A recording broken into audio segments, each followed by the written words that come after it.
Maire, merci. Je m'organise. Voilà. Donc la révision générale en cours du PLU métropolitain commence par la refonte du document sur lequel nous débattons aujourd'hui, le projet d'aménagement et de développement durable, alias le PADD. Le préambule du document en donne sa définition, je cite: le PADD n'est pas opposable aux autorisations d'urbanisme, mais il a pour vocation de formuler des orientations qui vont servir de fil directeur aux autres pièces du PLU métropolitain qui, elles, sont opposables, notamment le règlement et le zonage. Alors nous avons l'habitude de ce type de document qui existait déjà dans le PLU Vensois de 2013, puis dans le premier PLU métropolitain de 2019, qui est celui toujours en vigueur aujourd'hui. Un PADD qui a toute son importance, puisqu'il contient, vous l'avez dit, les grandes orientations souhaitées en matière d'urbanisme pour les 10 ans à venir. Alors dans l'ensemble, ces grandes orientations restent vertueuses et synonymes de qualité de vie, d'attractivité et de préservation du territoire de la métropole Nice-Côte d'Azur. Mais on peut malgré tout se risquer à les classer dans différentes catégories selon qu'elles soient plus ou moins concrètes. Premièrement, il y a les orientations que j'appellerais généralistes. On retrouve par exemple préserver et valoriser l'environnement, les paysages naturels, urbains et architecturaux des villes et villages du territoire métropolitain. Ou bien préserver la présence de commerces de proximité et leur diversité. Ou encore produire une offre de logement diversifiée, suffisante et de qualité. Voilà, de grands principes généraux, donc modulables à souhait quant à leur application future, vu leur manque de précision. Deuxièmement, il y a une autre catégorie d'orientations qui sont déjà plus engageantes pour la métropole et ses communes, parce qu'elles contiennent des objectifs mesurés et datés.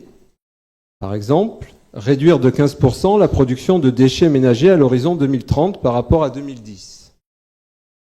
Ou améliorer l'autonomie énergétique par le développement systématique et massif des productions locales d'énergie renouvelable, qui sont actuellement de l'ordre de 0,9 TWh par an et qui doivent être doublées à l'horizon 2030.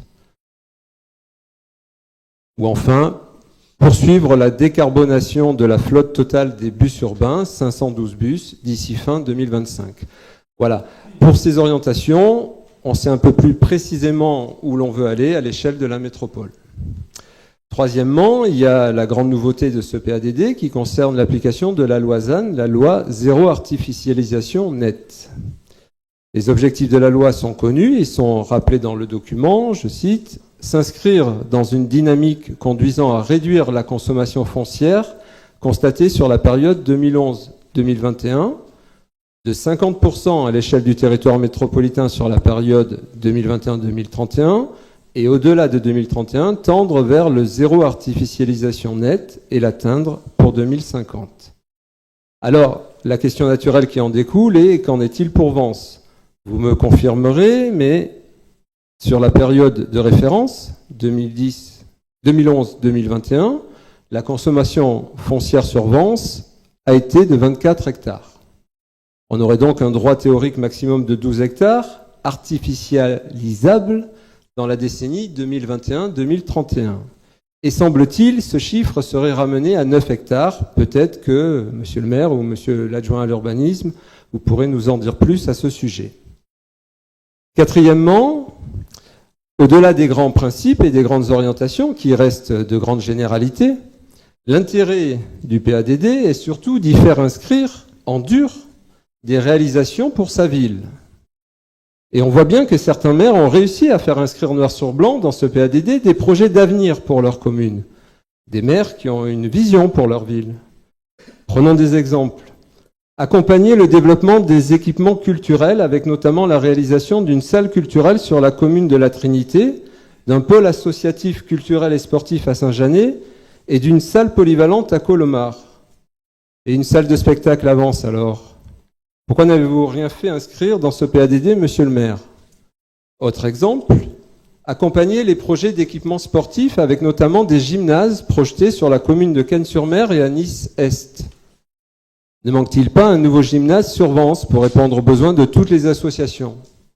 Mais rien n'est inscrit dans ce PADD à l'horizon 2035. Qu'avez-vous vraiment défendu et surtout qu'avez-vous obtenu pour Vence? Vence n'est cité spécifiquement que 2 fois dans ce PADD. Une fois pour la ressourcerie que vous avez rappelée et que nous avons voté en conseil municipal le 17 juin 2021, il y a 4 ans, et qui, vous l'avez confirmé, est quasiment en place. Et la deuxième fois où Vence apparaît, c'est pour la restructuration de la gare routière et la création d'un parking relais. Mais c'est des éléments qui étaient déjà inscrits dans le précédent PADD. Qu'avez-vous obtenu de spécifique pour Vence? Alors que la ligne BHNS, les bus à haut niveau de service, entre Cagnes et Vence, liée à l'arrivée du tramway à Cagnes-sur-Mer, était inscrite précédemment et qu'elle a disparu de ce PADD. Avez-vous réellement défendu Vence? Nous avons des doutes. En tout cas, le résultat n'est pas là. Quand on lit, allez, un dernier exemple, développer des espaces verts publics sur la commune de Cagnes-sur-Mer. Mais sur Vence, rien n'est spécifié.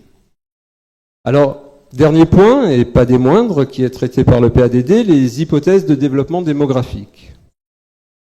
Les hypothèses retenues sont déterminantes puisque c'est de là qu'en découle un besoin de logement et donc la constructibilité du territoire qui se retrouvera dans les autres éléments du PLU, le zonage et le règlement d'urbanisme.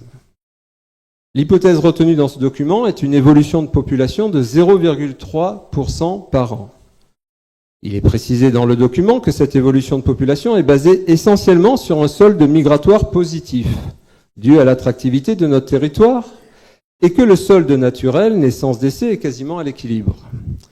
Nous attirons donc aujourd'hui principalement des pré-retraités ou retraités, CSP+, ou plus, et il est fait l'hypothèse que cela va continuer jusqu'en 2035.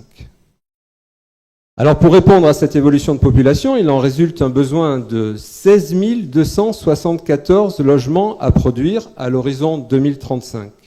Et il est écrit, cette production de logements supplémentaires sera répartie dans les différentes communes selon leur capacité d'accueil, leur spécificité et leur projet de développement. Monsieur le maire, nous voudrions vous entendre à ce sujet sur la part de la production de logements que vous voyez prendre par Vence, tel qu'indiqué dans le PADD, tout en gardant à l'esprit que, comme toutes les autres communes de la métropole, nous aurons l'application de la loi ZAN et que le PADD nous engage, par ses orientations, je l'ai rappelé au tout début, à préserver nos paysages et notre cadre de vie. Alors dites-nous, quels sont vos projets de développement urbain? Quelle part prendra Vence sur les 16 274 logements à produire? Et pour quelle typologie de population? Doit-on prendre comme une fatalité inéluctable l'arrivée en grande majorité de retraités sur notre territoire? Ou bien devrions-nous, comme je le pense, agir davantage et significativement en faveur des jeunes actifs, primo-accédants, qui ont besoin de logements intermédiaires? Je vous remercie de vos réponses. Merci, Monsieur Scalzo, pour cette intervention.